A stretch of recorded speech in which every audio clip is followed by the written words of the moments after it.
오늘은 최근에 소리 소문 없이 개정된 이 농지법 관련 사항이 있어서 이 내용을 알려드릴까 합니다. 농지 관련해서 제법 중요한 내용이라고 생각이 되는데 이게 보도자료를 찾아보니까 없어요. 농림부 홈페이지에 들어가면 이 법령 개정 사항으로 찾아볼 수가 있는데 이게 찾기가 쉽지가 않습니다. 이 정도 사안이라 그러면 이 보도자료를 통해서 좀 제대로 설명해야 하는 사안이 아닐까 싶습니다. 아무튼 이런 내용을 찾을 수 없었고요. 그래서 저희 채널에서 오늘 이 내용을 자세히 설명을 드리도록 하겠습니다. 가장 중요한 내용이 바로 이 농지법 23조 1항 5호와 6호 내용이 되겠습니다. 이 내용이 바뀌었는데요. 잘 아시다시피 우리나라는 이 경자유전의 원칙이라는 게 적용이 되죠. 그래서 실제로 농사를 짓는 사람이 아니면 원칙적으로 이 농지를 소유할 수 없게 그렇게 돼 있습니다. 한마디로 농지는 직접 농사를 짓는 사람이 소유하도록 그렇게 정하고 있죠. 하지만 일부 예외를 인정을 하고 있습니다. 그래서 주말 농장 때문에 취득을 한다든지 아니면 상속을 받았다든지 이런 예외적인 경우에 농지를 직접 농사를 짓지 않아도 농지를 가질 수 있도록 그렇게 정하고 있습니다. 바로 이에 관한 규정이 이 농지법 6조가 되겠습니다. 그런데 이렇게 6조에서 예외적으로 농지를 소유할 수 있게 하더라도 이게 소유 이후에 이 소유 목적에 맞도록 그런 규제를 또 가하고 있습니다. 그래서 농지는 일단 소유를 하더라도 아주 특별한 경우가 아니면 이 농지를 임대하거나 무상 사용할 수 있게 그렇게 해주지 못하도록 그렇게 정하고 있습니다. 그런데 이 농지 임대 금지 원칙에 예외가 되는 것들이 몇 가지가 있어요. 여기에 관한 내용을 정한 것이 바로 농지법 23조, 바로 오늘 영상의 주제가 되겠습니다. 우선 중요한 개정 내용 농지법 23조 1항 5호 내용을 한번 알아볼게요. 농지법 23조 1항에는 이렇게 나와 있습니다. 다음 외에는 농지를 임대 혹은 무상 사용할 수 없다. 일단 농지를 임대하는 걸 원칙적으로 금지하고 있습니다. 그러면서 예외적인 사항을 각 호에 규정을 하고 있는데요. 5호에 이렇게 나옵니다. 개인이 소유한 농지를 주말 혹은 체험 영농을 하려는 자에게 임대 혹은 무상 사용하게 하는 경우 또는 주말 혹은 체험 영농 임대업자에게 임대 혹은 무상 사용하는 경우에는 예외적으로 이 임대를 허용한다라고 그렇게 정하고 있습니다. 한마디로 본인이 주말 농장 사용하기 위해서 농지를 취득할 수 있게도 해주고 또 그렇게 이런저런 이유로 취득한 농지에 대해서 남에게 주말 농장으로 임대하는 것도 허용한다는 게 바로 이 농지법 23조 내용이 되겠습니다. 그런데 여기서 뭐가 바뀌었느냐?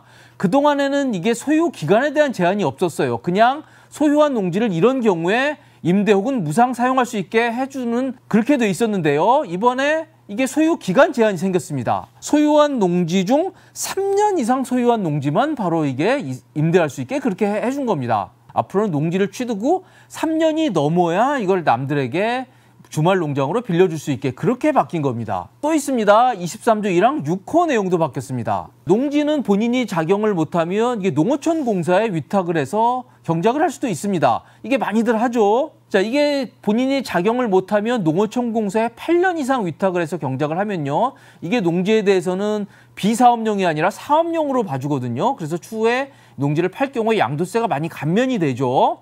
그동안엔 기한 제한이 없었습니다. 기간 제한이 없었습니다. 그런데 이게 이번에 개정이 되면서 농지 중 3년 이상 소유한 농지에 대해서만 농어촌 공사에 위탁할 수 있도록 그렇게 바뀐 겁니다. 앞으로는 이게 취득 후 3년이 지난 농지에 대해서만 이런 것들을 할 수 있게 그렇게 바뀐 겁니다. 자, 이게 언제부터 시행되느냐? 바로 시행이 됩니다. 자, 이게 지난 8월 16일 날 법이 공포가 됐거든요. 법 공포와 동시에 바로 시행이 됐습니다. 이미 시행이 되고 있다는 얘기입니다. 이거 왜 하느냐? 투기 방지용이라고 정부가 설명을 하고 있습니다. 2021년 감사원이 감사를 해봤더니 이게 농지 취득 후 1년이 지나지 않은 시점에서 농어촌 공사에 위탁한 528필지 가운데 80% 이상이 취득 후 3년 이내에 매각이 됐다고 합니다. 한마디로 소유권 취득 이후 3년 이내 단기간 내 매도하는 것은 대부분이 투기적 수요다 이렇게 볼 수 있다는 게 정부 설명이 되겠습니다. 그래서 취득 후 최소 3년은 지나야 이런 것들에 대해서 투기적 수요가 없다고 보고 여기에 대해서 임대를 해주거나 혹은 주말 농장으로 임대를 해주거나 혹은 농어촌 공사의 위탁 경영을 맡길 수 있게 그렇게 농지법이 개정, 강화가 된 내용이 있는 것입니다. 자, 점점 이 농지 소유에 대해서 까다로운 규제가 적용이 되고 있습니다. 자, 이 밖에 또 바뀐 내용들이 있습니다. 자, 그동안에 이 농지 불법 전용이 적발이 됐을 때 이행강제금이라는 게 나오죠. 그런데 그동안은 한 번만 매겼습니다. 그런데 이번에 법이 바뀌면서 앞으로는 매년 이행강제금을 부과하게, 즉 한마디로 이게 불법 농지 부분을 제대로 바꿔놓지 않으면 견딜 수 없도록 그렇게 하겠다고 농지법이 개정이 돼 있습니다. 이것도 즉각 시행이 됐습니다. 그리고 여러분들이 직접 농사를 짓지 않을 경우에 이게 주말 농장으로 취득할 경우에 주말 영농 계획서라는 것도 내게 되죠. 그런데 이것도 10년간 보존 의무가 부과되는 것으로 그렇게 농지법이 개정 강화가 됐습니다. 아울러 이 지자체가 이 농지 실태 조사를 하기 위해서 이 농지에 직접 접근할 수 있게 출입할 수 있게 하는 그런 근거 규정도 신설이 됐습니다.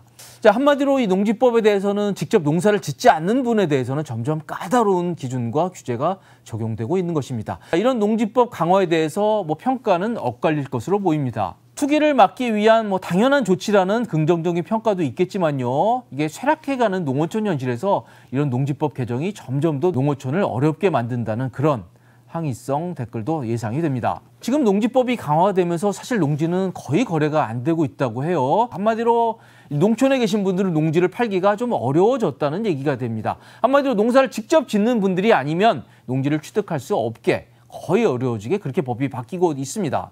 자, 이런 상황에서 좀 소리 소문 없이 조용히 바뀐 이번 농지법 개정 내용도 잘 아셔야 낭패를 보는 일이 없을 것 같습니다. 기간 제한이 생겨서 앞으로 농지 취득 후 3년이 지나야 임대도 하고 농어촌 공사에 위탁도 할 수 있게 그렇게 바뀐 것입니다. 자, 오늘 좀 부정적인 얘기를 많이 드렸는데요. 좀 긍정적인 얘기도 하나 드릴게요. 추석 전에 이 원희룡 국토교통부 장관이 이 기자간담회에서 아주 주목할 만한 내용 하나를 언급을 했습니다. 수도권 거주자 혹은 수도권에 거주하지 않더라도 이 지방에 사시는 이 대도시 거주자들에게 이 농촌 혹은 어촌같이 시골에 집을 한 채 갖도록 하는 그런 정책을 펼칠 필요가 있다라고 그렇게 원 장관이 제안을 했습니다. 물론 지금도 비슷한 제도가 없지 않습니다. 3억 이하 지방 저가 주택에 대해서는 종부세 제외를 해주는 정책도 있고요. 그리고 본인 주택을 매도할 때 이 농어촌 주택에 있는 집 한 채가 주택수에 포함되지 않는 그런 농어촌 주택 제도도 있습니다.